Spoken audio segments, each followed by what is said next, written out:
निष्ठुर होइगले निज बापा माँ। शीत राति रे नवजात शिशु को रास्ता कड़े फोपाड़ी देले। छुआटीर कुआ कुआ कांद शुणी धाई आसिले किछि बुला कुकुर। सारा राति शिशुटीर पाखरे बसीदेले सुरक्षा।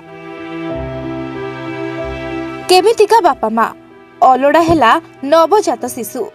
निजे जन्म करिथिबा शिशु को रास्ता कड़े फोपाड़ी देई चाली गले बापा माँ। शेषरे कुकुर कला साहाय्य।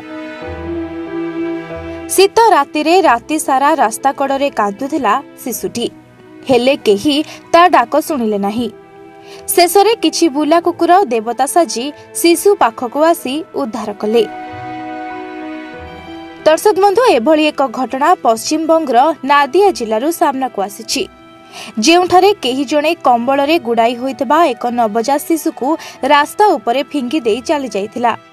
शिशुर कांदिबा स्वर शुणी धाई आसिथिले किछि बुला कुकुर। आउ राति सारा ता पाखरे बसी ताकु सुरक्षा देइथिले। लोकमाने प्रायतः अभियोग करंती जे बुला कुकुर माने बिना कारण रे पथचारींकु कामुडिबाकु गोडांती, किंतु नादिया रे ठीक विपरीत परिस्थिति देखा जाइथिला। रास्ता रे पड़िथिबा शिशुटी को बुला कुकुर माने सारा राति घेरी रहिथिले। काहाकू ता पाखकू जीवाकू मध्य देले नाही एवं ताकू सुरक्षा देउथिले। एही घटना स्थानीय बासिंदांक पई आश्चर्यजनक होई जायछि। शीत दिन राति रे जेतेबेले समग्र रास्ता निस्तब्ध थिला, रेलपाई कॉलोनीर बाथरूम सामने एक नवजात शिशु परित्यक्त अवस्था मिलिथिला। शिशुटी को एक कंबल रे गुड़ा जाइथिला। पाखरे एपरी कोनोसी सुराक नथिला जहा शिशुटी केउठी अछि ताहा सुचाई परिबो। तेबे एही सबु घटना लागिथिबा सीसीटीवी रे कैद होइछि।